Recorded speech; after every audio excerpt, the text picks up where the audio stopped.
Hey guys, welcome back to my channel. So I wanted to do this video. You know, we know what's everything that's going on. We know everything that's happening. And, you know, we as black people, you know, are very emotional. You know, we're very emotional beings. We're very mad. You know, we're very, you know, sometimes disenchanted. You know, sometimes we, you know, are confused, and, you know, sometimes we don't know where to turn to. I mean, it's just a whole slew of shit that we are, right? This is a whole slew, you know, things, you know, that we are, right? You know, and I honestly believe that we as black people need to know our black history.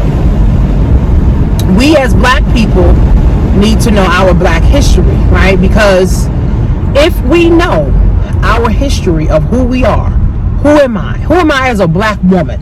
Who are you as a black man? Who is your husband as a black man? Who is your children as black, you know, princess and princesses? Princess and princesses, right? So if we get to know ourselves, if we get to know ourselves first, we would not be in an uproar. And when I say uproar, meaning we wouldn't be upset, because we would know that the powers that be, or the power structure, is not in favor of us anyway. So if we know that through history, that the powers that be, right, that's a whole nother skin tone color from us, don't care about our children. We know this from history. So this is not like black people don't know, white folks don't give a fuck. So as black people, like Dr. Umar said, we have an option to move back to Africa, right? Where we can be treated like black people. We can be treated with equality. We can be treated with respect, right? Dr. Umar said this. But as black people, we know that the power structure doesn't like a bit of us, an ounce of us. And we still try to fit in, right? We still try to fit in at the white job. We still try to fit in with the white welfare. We still try to fit in, you know, with the white benefits of the Section 8 and the Medicaid and the Medicare and the Social Security and, you know, the pensions. Now, some people say, oh, I paid into that. But you paid into the white power structure that funded your oppression, right? See, the white power structure, we fund our oppression. By having the 401k, which the white man told you to have, right? By funding a pension, which the white man told you to have, right? By funding a college education, which the white man gave you grants, or the white man gave you loans, or the white man gave you, you know, whatever it is. So we are funding our own oppression. So it's kind of like a person that's understanding where I come from, understanding myself, understanding my children, understanding history, that we shouldn't even be mad. Like, we shouldn't even be mad, right? We got to know ourselves first. We should not even be mad. We should be creating our own military, creating our own schools like Dr. Umar's trying to do, and everybody's bashing him for that. Creating our own hospitals, creating our own supermarkets, creating our own hair salons, our own nail salons, our own barbershops. Now, some people may say, oh, we had Rosewood. Oh, we had Black Wall Street. Okay.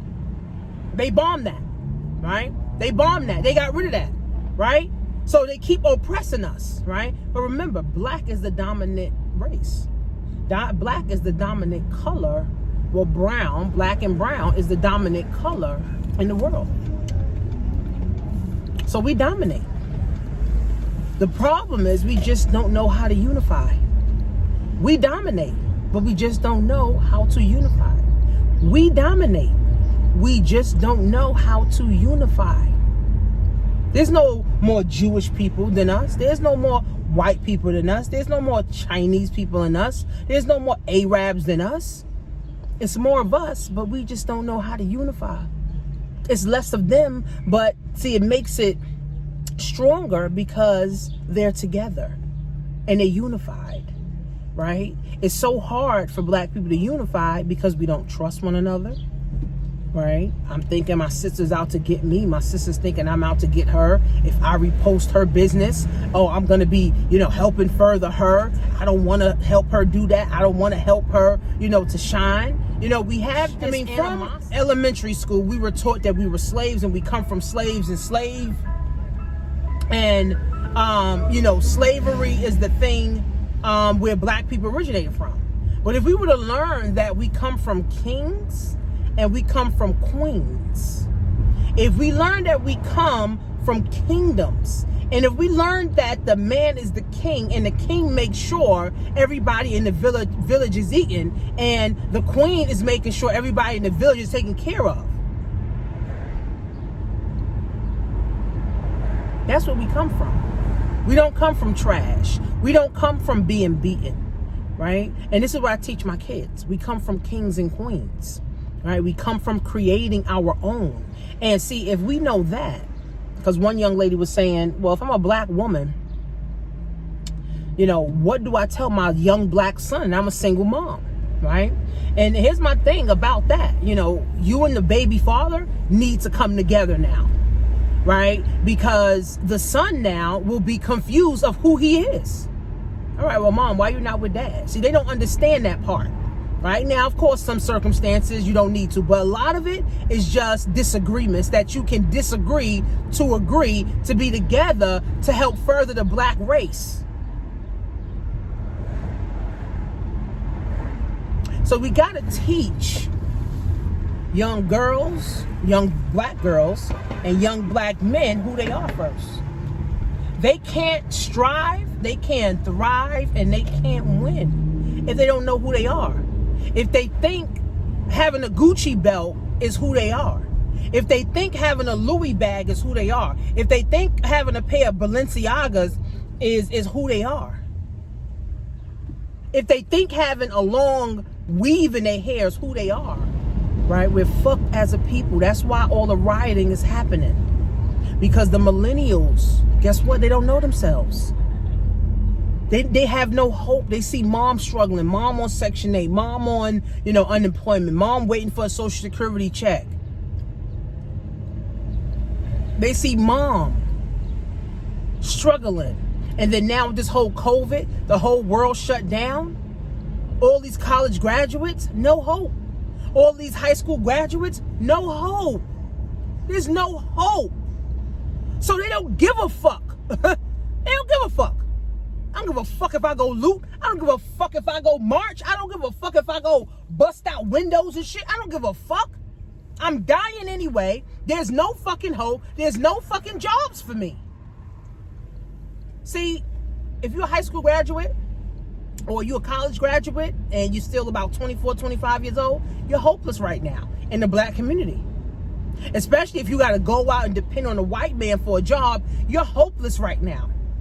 Now, if you're a black-owned business and you can hire your children have hope. But if you're not, and you pushing your child to go work at Walmart, your child is hopeless. So the children, the future is hopeless. And I keep saying this. I've always said this. If we're the last generation, my generation, even though I'm considered a millennial, my generation is the last generation to teach the millennials 18, 25, under 30 years old about who they are. Because if not, guess what? It's going to be a sweep of black kids dying and going to jail left and right. We think it's bad now. It's going to get worse. And social media has literally destroyed us. We don't want to read. We don't want to take a class anymore because we too engulfed with social media. We too engulfed with Instagram. People on the phone driving, watching Instagram, watching Facebook while driving. It has destroyed us. And we don't even realize it. It literally has destroyed us. We think oppression has destroyed us. social media also has destroyed us 10 times. So we already been oppressed for 400 years. Now we got social media on the scene, which we got a whole nother generation that's coming up. If you have kids 18 and under, they're the new generation. They're the new generation. And if you as the parent, if you're over 40 and you as the parent don't know who the fuck you are, then how the fuck you gonna teach your daughter that she's a queen, that she's a princess? If you ain't got the father in your in the life of your child, how you gonna teach your son how to be a man? A woman cannot teach a boy how to be a man. A woman is a woman. A woman can teach a woman how to be a fucking woman. I heard this girl one day say, I could teach my son to be a man. How? Now, you can teach principles. Yes, everybody, because you can learn that. Anybody can learn that, right? You can learn principles, morals, values. Yeah, of course. But how to be a man? Absolutely not. How to conduct yourself as a man? Absolutely not. How to take care? Absolutely not, right? You have to learn that. You have to see that. You have to be able to implement that. So we got to study history. So instead of scrolling on Instagram for 8 hours a day, go on YouTube and type in Rosewood. Go on YouTube and type in, Harriet Tubman. Go on YouTube, right? And type in, when we were kings and queens, right? Go type in Black history 700 years ago, 1700 years ago, right? So we can learn, so you can learn. Go get some books. The Miseducation of a Negro. Go get that book. Go read that book and understand how you are truly miseducated, how you were robbed. We were robbed of every fucking thing. See, once you know self, everything else starts to flow. When you don't know who you are. In school, I learned about the Holocaust. I'm not Jewish. Why the fuck am I learning about the Holocaust? I should have been learning about Black history. Only thing I knew is that the slaves came over here and they were beat to death so they can work and get a penny. That's all I knew. So they ain't telling me nothing about myself. They're telling me, I'm a slave. I'm supposed to work and be beat to death for a penny. When the reality is, I come from royalty. I come from kings. I come from queens. I come from women who took responsibility for the nation. Men who took responsibility for the whole entire village. We went out and looked and gathered everything that we needed for the whole entire village. We wasn't praying and singing fucking Kumbaya. We was fucking working. We was fucking empowering. We was fucking uplifting. We was inspiring. That's what the fuck we was doing. And we got to get back to our royal oats. We come from entrepreneurship. We come from entrepreneurship. We don't come from, I got to go get a job. I got to go to college. No. Daddy knew about plumbing or electrician or whatever. Daddy taught me. Mommy knew on how to make this, this shea butter or whatever. Mommy taught me. So at the end of the day, guys, we come from kings and queens. Go to blackwealth101.net. Join the class. Understand yourself, understand building black wealth, understanding how it works, understanding what your part is in the role that you need to play or will be playing in building your legacy and building black wealth. Click on the link below and I'll see you guys in class.